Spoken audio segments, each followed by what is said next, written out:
Kesejatian dan keparipurnaan hidup meniscayakan adanya proses untuk mendapatkannya. Itulah aturan yang berlaku pada kehidupan, terutama kehidupan manusia. Kehidupan manusia bukan hanya cerita tentang kesuksesan, yang tanpa proses-proses usaha yang berkesinambungan, bukan cerita tentang pencapaian tanpa proses-proses dedikasi yang lestari, bukan cerita tentang temuan bongkahan emas tanpa proses-proses penggalian yang penuh kesungguhan.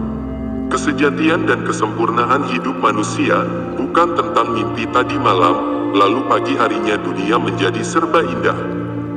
Bersama saya, Mbah Yadi, Ruh Ilahi Channel, yang selalu menyajikan amalan-amalan, doa-doa, serta berbagai informasi tentang ilmu-ilmu tauhid, makrifat, dan hakikat.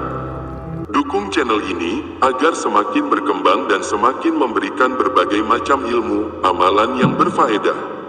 Tekan subscribe, like, dan tombol lonceng kuningnya. Terima kasih, sobat yang telah subscribe, semoga selalu sehat, dan diberikan rejeki berlimpah. Assalamualaikum warahmatullahi wabarakatuh.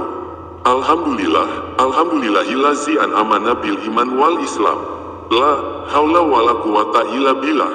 Sobat Ruh Ilahi yang dirahmati Allah Subhanahu wa Ta'ala. Hari ini, sebuah perenungan jiwa, agar mendapatkan suatu hikmah dari perjalanan hidup kita, untuk mendapatkan hidayah Allah Subhanahu wa Ta'ala. Mencoba untuk menguat dari ilmu kesejatian diri, yang bersumber dari ilahnya Allah Subhanahu wa Ta'ala. Sebagai manusia, untuk bisa lahir saja harus menunggu hingga 9 bulan. 9 bulan bukan waktu sebentar untuk sebuah kelahiran makhluk. Hanya saja memang, makhluk bernama manusia diciptakan Tuhan dalam sebaik-baik bentuk. Hal ini telah dinyatakan Allah dalam surah At-Tin ayat 4. Laqad khalaqna insana fi ahsani taqwim. Sesungguhnya kami telah menciptakan manusia dalam bentuk yang sebaik-baiknya. Makhluk dalam bentuk terbaik tentu kelahirannya pun perlu proses dan kesiapan yang matang. Selain sebagai sebaik-baik bentuk, manusia juga merupakan makhluk yang dimuliakan Tuhan. Hal ini dinyatakan pula oleh Allah di dalam surah Al-Isra ayat 70. Walaqad karomna bani Adama wa hamalnahum fil bari wal bahri wa razaqnahum minat thayyibati wa faddalnahum ala katsirin mimman khalaqna tafdila. Dan sesungguhnya telah kami muliakan anak-anak Adam, kami angkut mereka di daratan dan di lautan, kami beri mereka rezeki dari yang baik-baik dan kami lebihkan mereka dengan kelebihan yang sempurna atas kebanyakan makhluk yang telah kami ciptakan. Di dalam ayat ini, Allah telah menyatakan bahwa setiap manusia itu telah diberikan rezeki yang terbaik dibandingkan dengan makhluk ciptaan lainnya. Dan juga Allah sebenarnya telah melebihkan rezeki tiap-tiap manusia itu, namun kebanyakan dari kita yang muncul hanyalah nafsu keserakahan. Sebagai contoh, seseorang yang telah diberikan rezeki bisa membeli motor, demi melihat tetangganya bisa membeli mobil, dia kemudian merasa iri dan berusaha dengan berbagai cara agar bisa membeli mobil. Nah, inilah keserakahan yang selalu dimiliki manusia dari salah satu ruh di dalam jiwanya. Ingatlah sobat, bahwa Allah yang telah memberikan kita kesempurnaan serta bentuk yang terbaik. Allah memberikan tugas kepada kita untuk dijadikan wakilnya di dunia ini. Sebagai apa itu? Nah, hal ini Allah menyatakannya pada surah Hud ayat 61 dan ditambah pada surah Al-Baqarah ayat ke-30.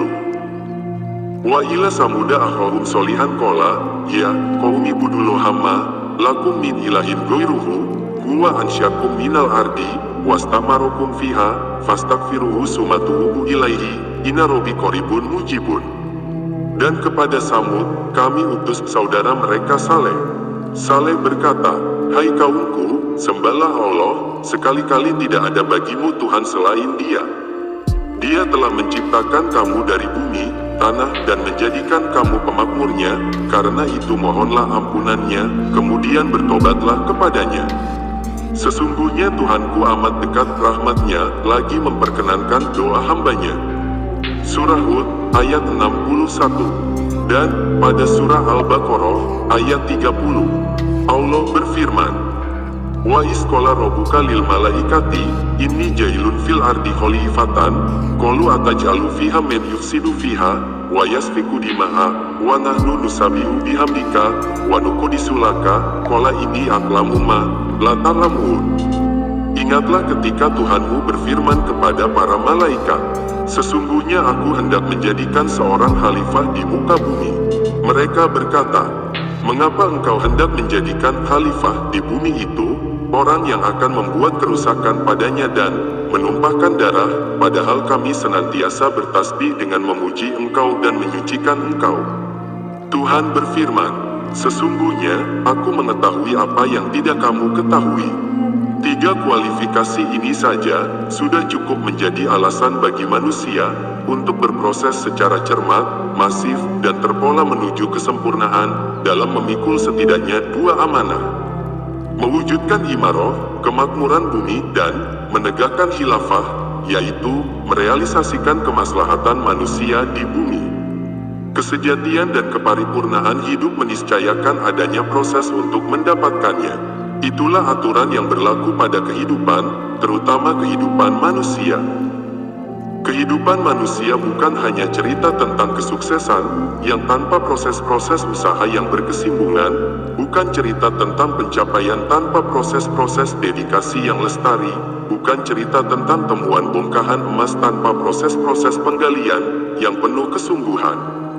Kesejatian dan kesempurnaan hidup manusia bukan tentang mimpi tadi malam, lalu pagi harinya dunia menjadi serba indah.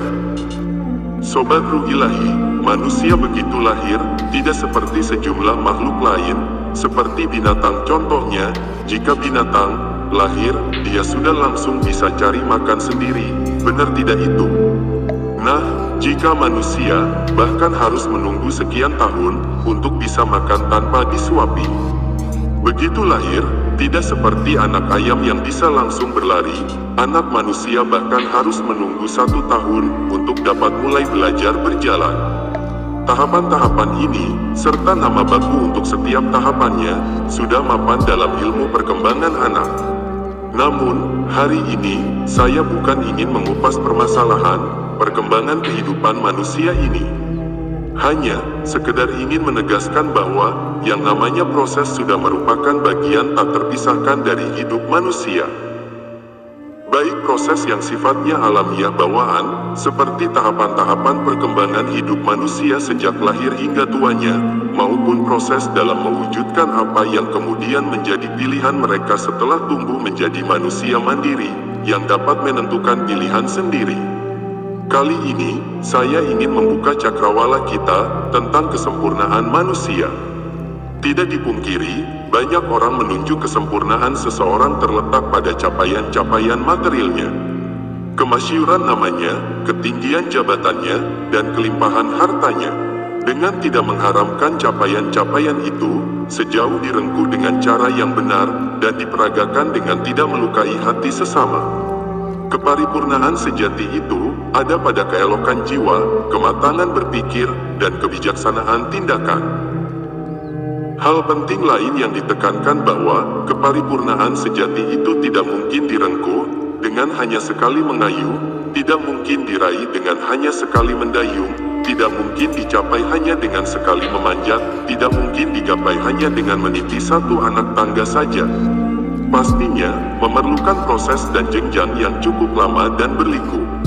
Seperti halnya kesuksesan dalam medan kehidupan, cara meraihnya tidaklah semudah membalik telapak tangan, banyak yang harus ditempuh dengan aneka pengorbanan, dan didahului dengan berkali-kali percobaan. Beragam usaha serta upaya pun demikian, dengan keparipurnaan hidup. Ia tidak akan terbentuk dengan hanya 1-2 kali tempaan. Tempaan-tempaan itu berupa berbagai macam pengalaman, kesakitan, kesedihan, dan kesengsaraan. Sobat Ruh Ilahi, ingatlah bahwa kesejatian, kesempurnaan dan keparipurnaan hidup menghajatkan proses dan tempaan yang berlapis. Kita berharap di antara tempaan itu tidak ada yang bernama kesengsaraan. Itulah harapan dan impian setiap manusia, karena yang hidup, manusia selalu ingin yang enak-enak saja tanpa harus bersusah payah. Jadi pada intinya, sebuah kesuksesan itu tidak akan mudah dicapai. Jika hanya sekedarnya saja, kita mesti berani berjuang, berani berkorban serta berani menghadapi segala tantangan yang ada. Kunci yang terpenting, janganlah putus asa, terus berjuang untuk meraih hajat kesuksesan, seperti yang sobat-sobat harapkan.